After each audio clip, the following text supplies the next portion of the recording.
Okay, so I made a build and I like it, so I'm gonna show it off. It's a bow cast and crit volatile dead Inquisitor, and just to show myself and give you an idea of the progress. I've unequipped my good gear and just slapped on a random bow I had. I threw an essence on it, deafening cold essence. This is the first thing I got, so I'm rolling with this bow. Tabula with Rain of Arrows, Desecrate, Volatile Dead, Cast on Crit, Increased Crit Strikes and Spell Cascade, all just low level. Volatile Dead is the main damage, level 6, requires level 31. No rings, no belt, just my boots and Asnath's Mark and an Astromantis to make the build work. I've also removed my gems, my cluster setup. I'm not gonna respec the tree. I would, on a lower budget, with what this equals to in point investment, I would path through here, grab this life node and unspec these things. But just to save some time during this recording, I'm not gonna respec it. This part is for spell suppression and nothing else. I'm gonna do a white map just to show off how it works when you start out. I'm not gonna swap around my gem setup in the Asanath, and I have Phantasmal Lightning Warp and good stuff like that, so I have less cooldown recovery on the map just to make it slightly more realistic. I know that it isn't, but at least it gives you an idea how the build starts out. And after this map I'll run a tier 16 with a better setup and then do paired and a Ushaper just to show a little bit what the build can do. So this is the general playstyle and how everything works. Eldritch the battery to deal with mana, and since cast and crit has an extreme mana cost, and you basically just right click wherever you want to go, and the build feels good to play. The Rain of Arrows actually kill a lot of enemies, and so does the corpse explosions, and then the volatile dead balls will finish off things. As you, I don't have resists for this, but I'll try to show off a essence. And when you have a target that actually has some health, you can just like run away from it slightly with the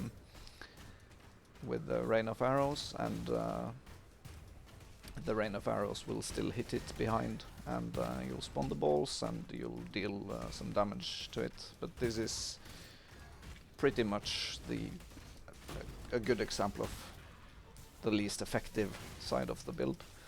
And let's go kill the boss before we're done.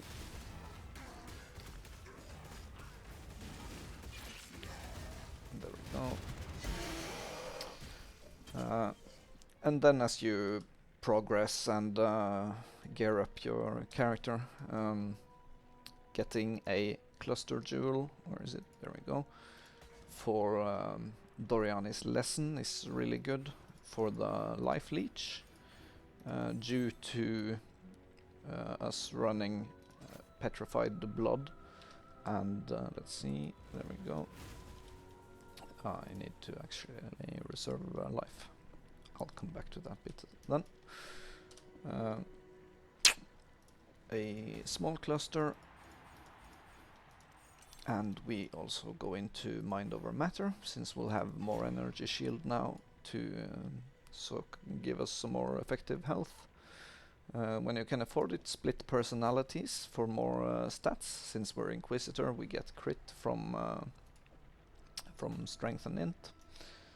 A Torrent's Reclamation, there's a divination card for this, double corrupted, so it's quite easy to find a decent roll with some good implicits. Good flasks, since we use Petrified Blood, Progenesis is amazing. I opted to go with Mark of the Shaper and then a Elder Ring. Of course, the best thing would be to use a Shaper Elder Ring, but I found this one with good suffixes, so I just finished off the prefixes on it.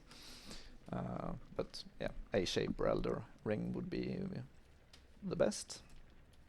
And my graphics are freaking out. There we go. Lethal Pride here, for I get 2 times 5% double damage, some increased strength. If you can't find any good Lethal Prides, just any rare jewel will do. A Natural Instinct down here for some accuracy, movement speed, just utility things. Eyes of the Great Wolf is better than Astromantis once you have an insane amount of money.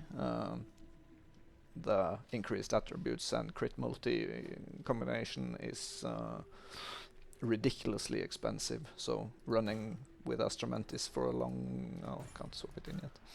Running with Astromantis for a long while is suggested, and then when you have good gear in all the other slots, swap for Eyes of the Great Wolf.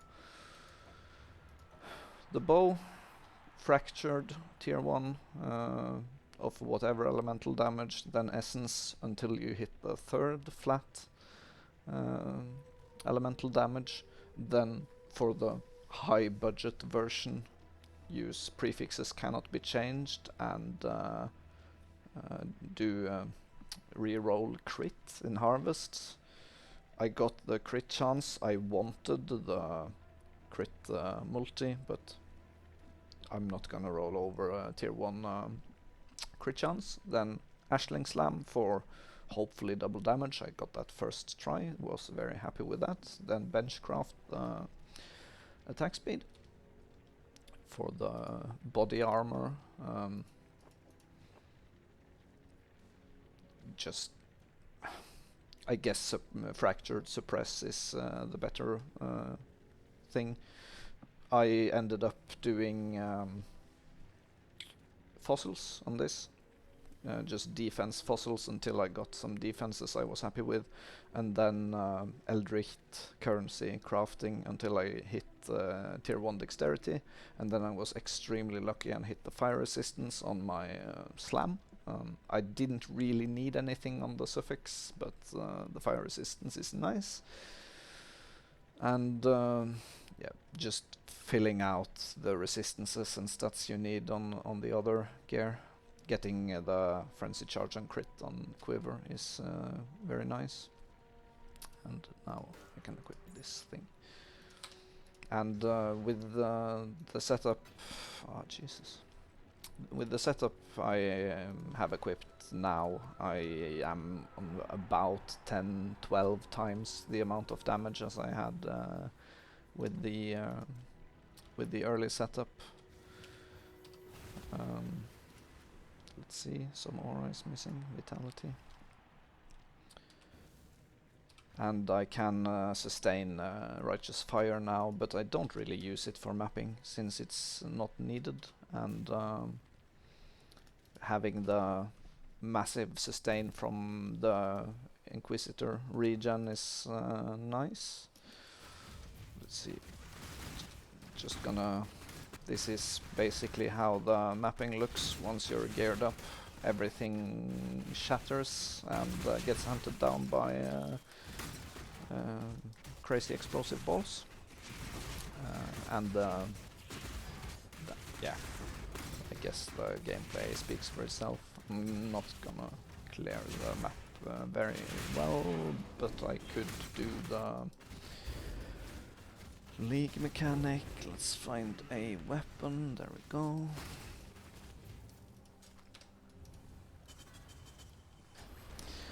And since I don't have 50% life reserved, I get overleech from my life leech, which obviously is nice, as well as grabbing the leech mastery for some instant leech. So my recovery is excellent. Did I? No, I didn't kill the boss. There we go, boss is dead. I'll tank some Shaper beams later on to show off the recovery. But now I'll do a feared. So for bossing, I just keep another Asnath's mark in my inventory with an earth to spawn some more corpses for my volatile deads, and also to not freak out completely with too much movement from the lightning warps. And for fights like this where you have enemies to hit pretty much constantly, I pop Righteous Fire, since the sustain is there for it to not to be an issue. So you really notice when the balls are actually starting to connect and not just getting spawned. So the DPS is high. Is there anything nice here? I don't really need this anymore. Gold multi is nice, I guess.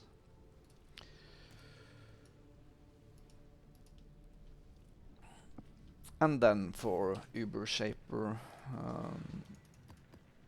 no, that's not what I wanted.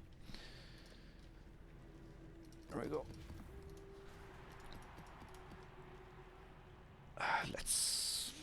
Let's not Maven it, so it's easier to have some control.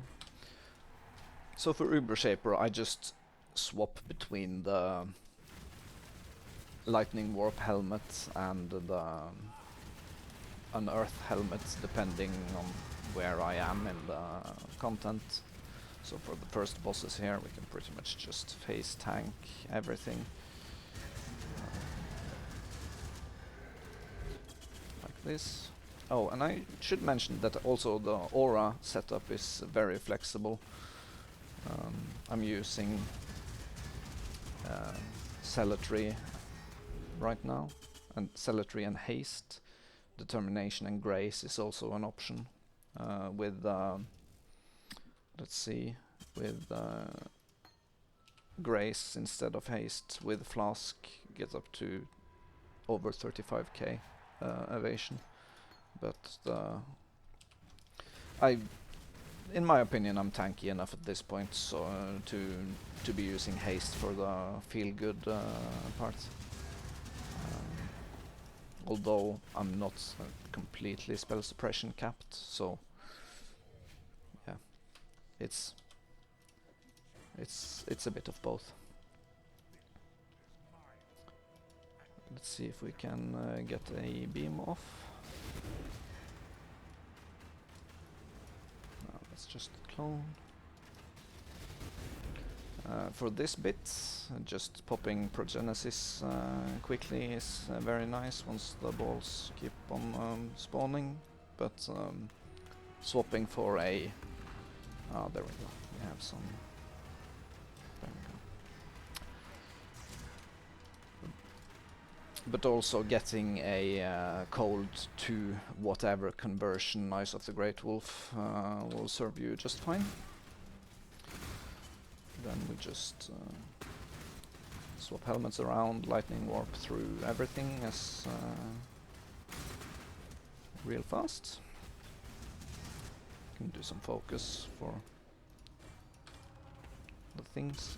And as you can see, like on the mini boss there, just spawning the volatile deads and then jumping away is more than enough to kill relatively squishy things like that.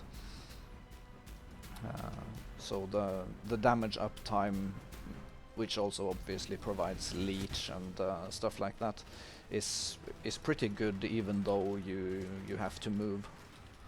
So this works.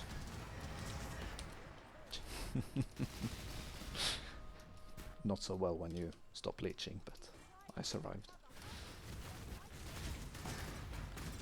And let's get to the end.